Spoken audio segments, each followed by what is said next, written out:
All right, guys, welcome back. So we know there was a blue post go out a few hours ago, a little bit longer than that, if I'm honest. So this was about sort of changes in the beta, or well, changes what's going to go in live, and some clarification around raid achievements and stuff like that. So this was actually a clip. So the first 15 minutes of my stream from tonight, I've just ended the stream after some Magferidan things.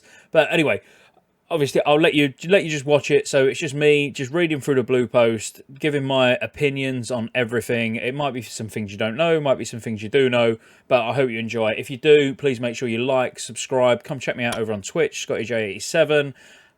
I'll see you soon.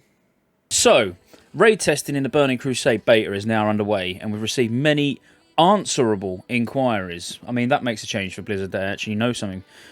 It's quite refreshing. What follows is an outline of the answers to many common questions about the beta, which we'll update as necessary over the coming weeks. So attunements first. Attunements will function as they did when originally released. I mean, I think that was fairly obvious, wasn't it? Surely fairly obvious. So that means you will be doing your, Karazhan attunement quest. You will be doing your SSC attunement quest, TKBT, blah, blah, blah, blah. So yeah, you'll be doing the quest line, which is pretty good.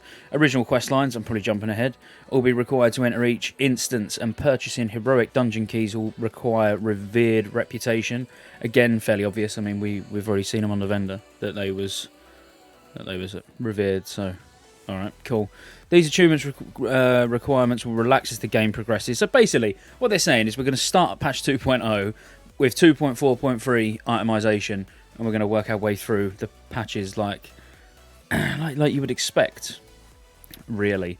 So, for example, Karazhan should initially require attunement, but will no longer require an attunement in a later phase. So yeah, that will get dropped. Again, fairly standard. Throughout Burning Crusade Classic, we plan to make it so you progress forthcoming raid achievements can be done before opening the raid. Alright, so that's interesting. So throughout the Burning Crusade Classic, just read this bit. We plan to make it so that progress on forthcoming raid achievements can be done before opening the raid achievement. So, yeah, you can start Black Temple achievement for killing Allah once the eye is open. So basically what we're saying there is Cypher of Damnation questline is going to be in at the start, which if you don't know what Cypher of Damnation questline is, it starts in Shadow Moon Valley. You go around, kill loads of elementals, you do some group quests, you get some blue items. It's all quite nice. But then at the end you get an item in your mailbox which requires you to go and do a few heroics, one of which is Shattered Hall's timed run, which is probably the most challenging one out of them all, I would say. It's not that bad, don't get me wrong, but still a bit of a pain.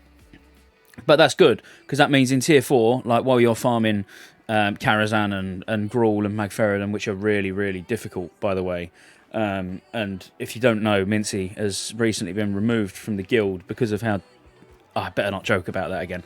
Anyway, so dungeons and raids. So original health and damage values will be used. These, as well as some mechanical changes, will then be adjusted in future phases.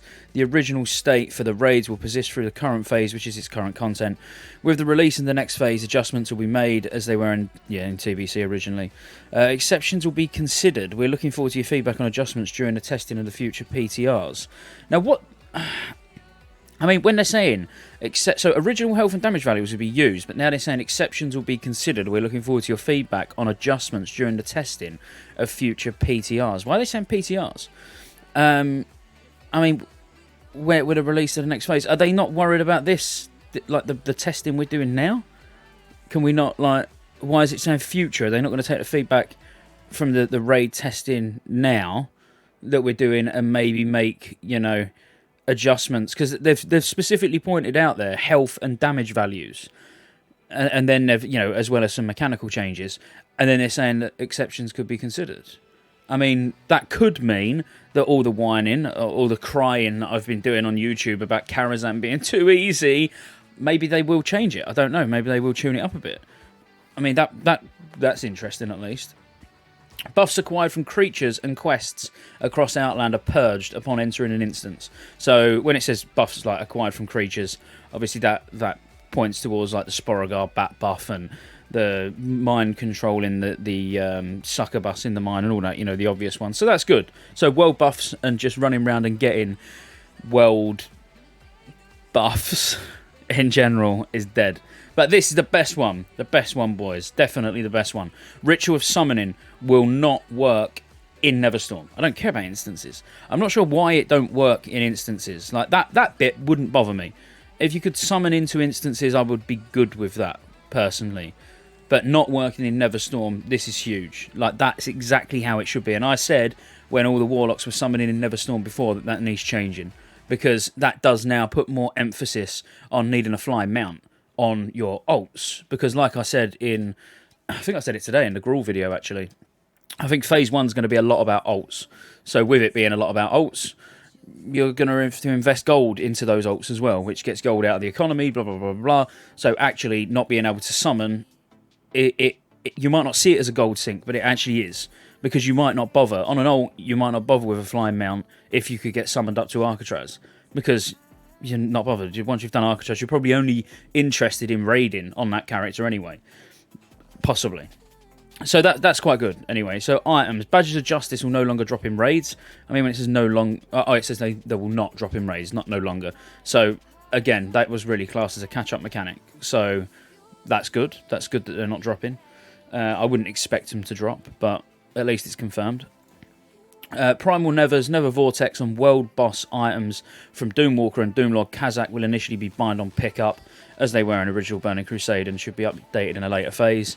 Well, I mean, again, it's fairly obvious. You know, we already know the Nevers are bind on pickup, so Vortexes should be the same.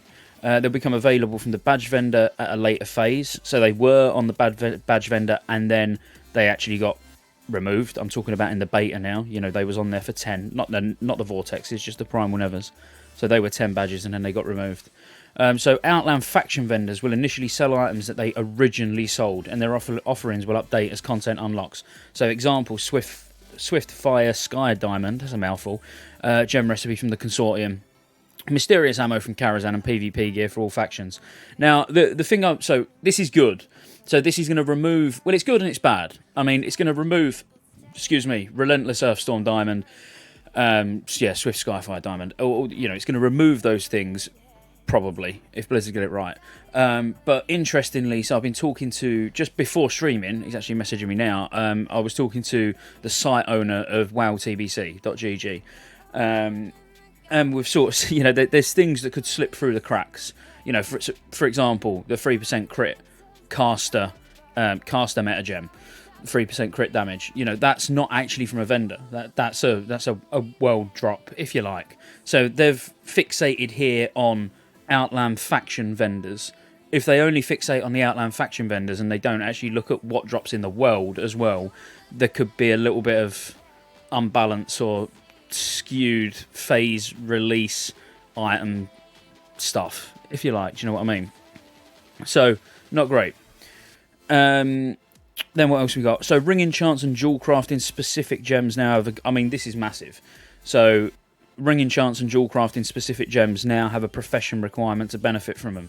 So, developers notes, the design intent for these perks were a player-powered reward for having that profession, and the fact that they could continue to function after unlearning that profession was a technical limitation in the original Burning Crusade. What? Making something bind... What? Not benefiting from something unless you've got it. How can that be a technical limitation when they can do it on sets? When they can do it on like the Primal Mooncloth set? When they can do it on even the Clefthoof set? You know, you can use the Clefthoof set, but you don't get the bonus unless you're level working. How can that be a limitation, a technical limitation, when they already done it? Do they mean it was a cock-up? I mean, surely that would be the best way to describe it, on the basis... They've already got that in the game. I mean, whatever. Anyway, I can't see there being that much of a difference. I don't know about you boys.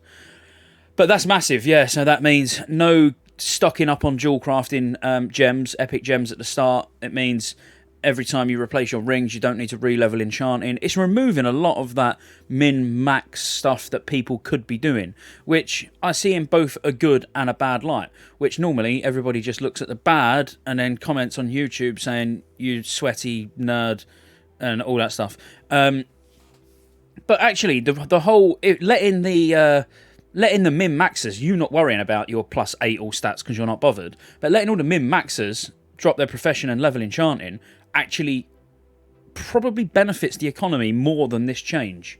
if that makes sense, because that's a lot of enchanting mats that the top, the top 10% or whatever, of raiding guilds would actually be sort of dropping a profession, re-leveling their enchanting, buying loads of stuff off the auction house, keeping prices high on all levels of enchanting mats, not just Outland, and then obviously dropping it and then relearning another profession, which might then be level working again. So now the lever all the way through from Classic up to TBC all stays relevant as well. So don't get me wrong, it's a brilliant change, and I did actually say months ago that I'd like to see the ring enchants. I didn't specifically talk about gems, but I said I'd like to see the ring enchants require enchanting to use, basically, because otherwise let's remove the requirement for tailoring and let them craft their gear and drop tailoring.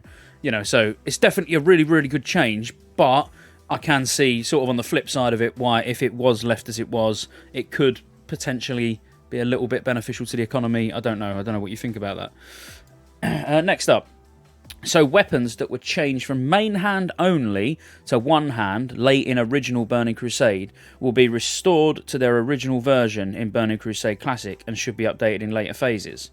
So they'll be restored back to main hand only. So this really, the big one that people will be talking about here is obviously the one-handed maces, what enhancement shamans are going to use. So that's, we knew about it already. Obviously, we'd already seen the item tooltip. I think I spoke about this a couple of videos ago.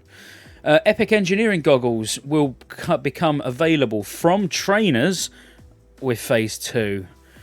Oh no!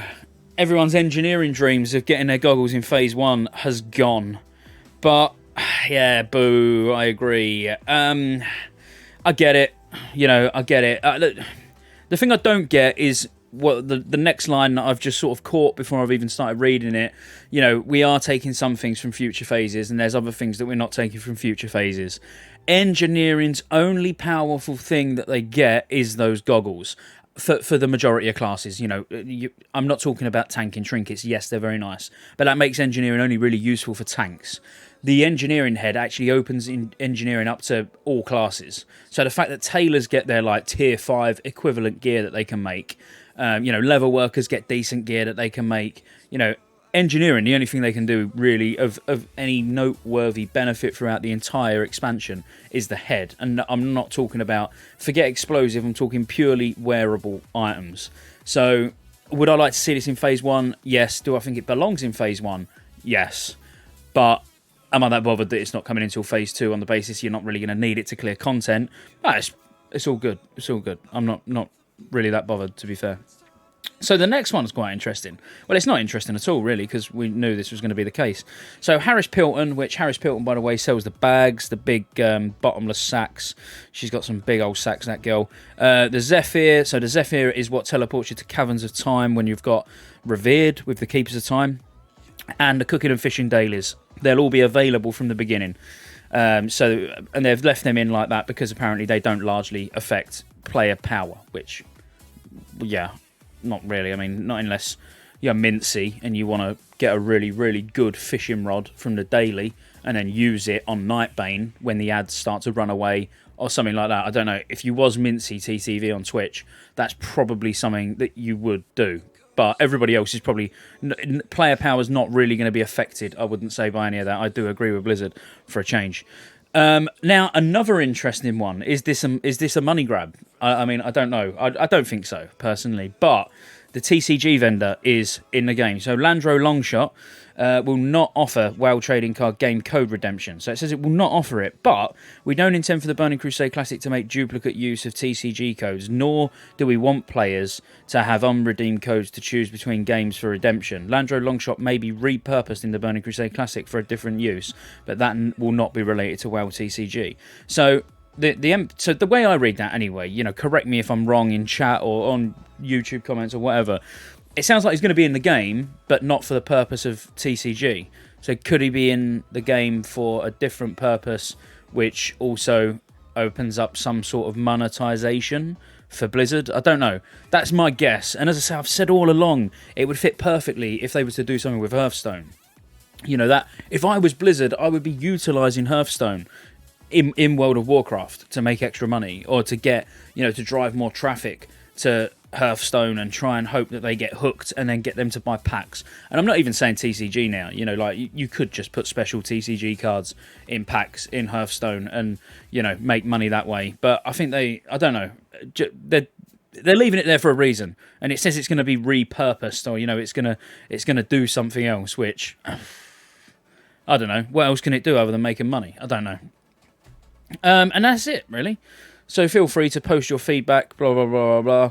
I mean, big takeaways from that: enchanting and jewel crafting, you know, the rings and the gems, only being able to use them if you've got the profession.